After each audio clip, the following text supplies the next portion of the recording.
At 11:15 on the morning of April 9, 1944, Lieutenant Commander George Castleman stood on the bridge of the destroyer escort USS Pillsbury. As he scanned the ocean, something unexpected happened. A German submarine suddenly surfaced just 700 yards off the ship's right side. Castleman had been commanding a destroyer escort for 10 months. His ship had carried out dozens of depth-charge attacks. Yet despite all that effort, they had never captured a single enemy submarine. The submarine now breaking the surface was U-515. It was commanded by Werner Hanke, one of Germany's most dangerous U-boat captains. Hanke had already sunk 25 Allied ships. More than 600 men, women, and children had died when his torpedoes destroyed the British troop ship Ceramic in late 1942. Now his submarine was badly damaged. After hours of non-stop depth-charge attacks from Pillsbury and nearby ships, U-515 had no choice but to surface.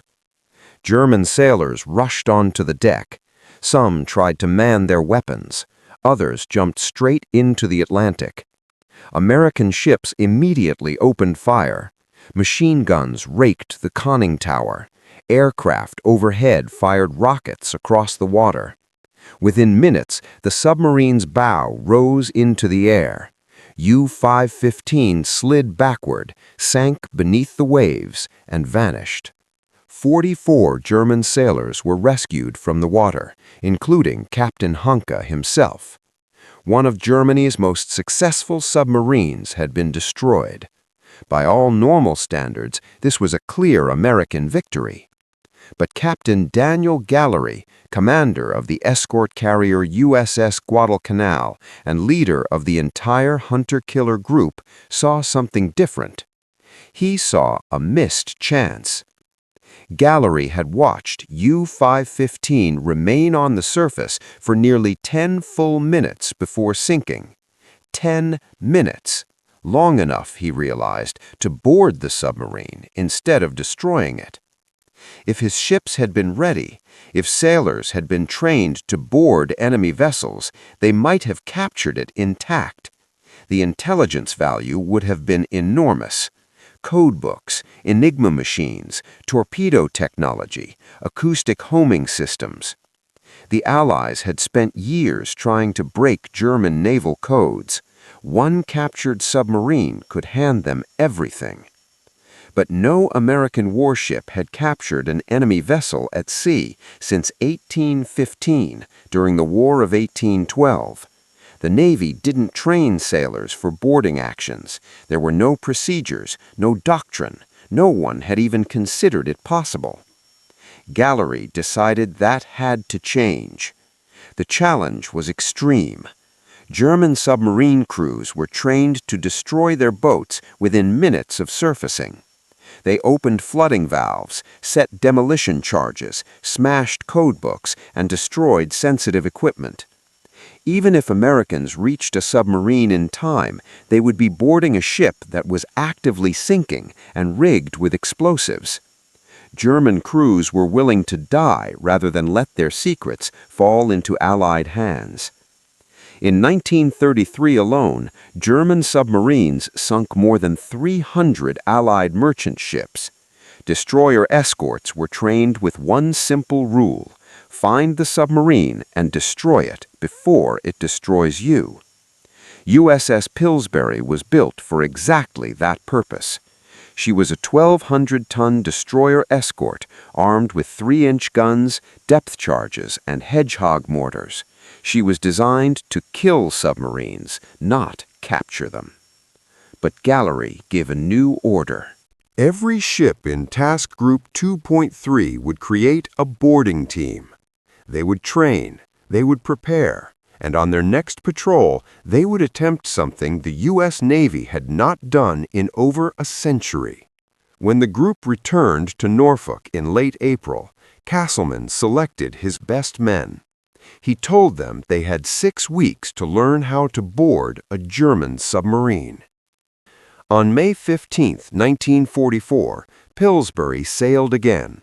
Officially, it was another routine anti-submarine patrol. Unofficially, Gallery had received secret authorization from top naval command. Bring one back alive. The boarding team consisted of 8 men, led by Lieutenant Junior Grade Albert David. David was 41 years old and had spent 25 years working his way up through the Navy. He understood engines, valves, and how ships stayed afloat. None of the men had ever boarded an enemy vessel. No one in the U.S. Navy had, at least not in living memory. Training began immediately. Every day the men drilled on the stern of the ship. They practiced climbing railings, jumping from small boats onto moving decks, and memorized the layout of German Type 9 submarines using photos and diagrams. The dangers were overwhelming. A damaged submarine would likely be circling out of control.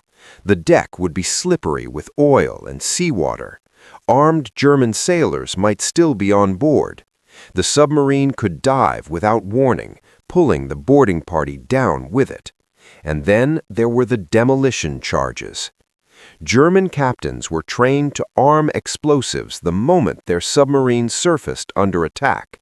Flooding valves would be opened. Charges would be set to explode within minutes. David's team estimated they would have only 3 to 5 minutes after boarding to stop the sinking. In that time, they had to find explosives, disarm them, close valves, and save the ship, all in darkness, inside an enemy vessel. Their tools were simple: flashlights, pistols, and basic wrenches. There was no special equipment, no manuals, no backup plan. Gallery coordinated carefully with his captains. Once the submarine surfaced, ships would use only light weapons, enough to force the crew overboard, but not enough to sink the boat. Aircraft would strafe the deck, but avoid hitting below the waterline. Pillsbury would deploy the first boarding team. Then came the waiting. On June 4, 1944, the task group was west of Africa near Cape Blanco, preparing to refuel. The patrol seemed nearly over. At 11:09 a.m., sonar operators reported a contact. A submarine was heading straight toward USS Guadalcanal. Within minutes, American ships and aircraft attacked. Depth charges exploded. Oil surfaced. The submarine was hit. 6 minutes later, the German U-boat burst through the surface, damaged and unable to steer. Her crew rushed onto the deck. Gunfire drove them into the water. On Pillsbury's bridge, Castleman saw his moment. He ordered the boarding team launched. David and his men raced toward the circling submarine. Oil covered the water. German sailors struggled nearby. David ignored them. His focus was the boat. They climbed aboard a rolling, sinking submarine. Inside, the conditions were chaos. Darkness, water pouring in, explosives ticking. The submarine was dying. David's men moved fast. They closed valves, found demolition charges, pulled detonators. One by one, they stopped the scuttling. By the time another boarding team arrived, the submarine was no longer sinking. They had done the impossible. They had captured a German U-boat, U-505, alive. What followed was one of the greatest intelligence victories of the war. Enigma machines, code books, patrol maps, acoustic homing torpedoes, and all of it was kept secret. Germany never learned the submarine had been captured. They never changed their codes. Allied cryptographers read German naval messages for months during the most critical phase of the war, including D-Day. The capture of U-505 helped turn the tide of the Battle of the Atlantic. Lieutenant Albert David received the Medal of Honor. Task Group 22.3 received the Presidential Unit Citation. and U-505 became the only enemy warship captured by the U.S. Navy at sea since 1815. Today, that submarine rests in the Museum of Science and Industry in Chicago.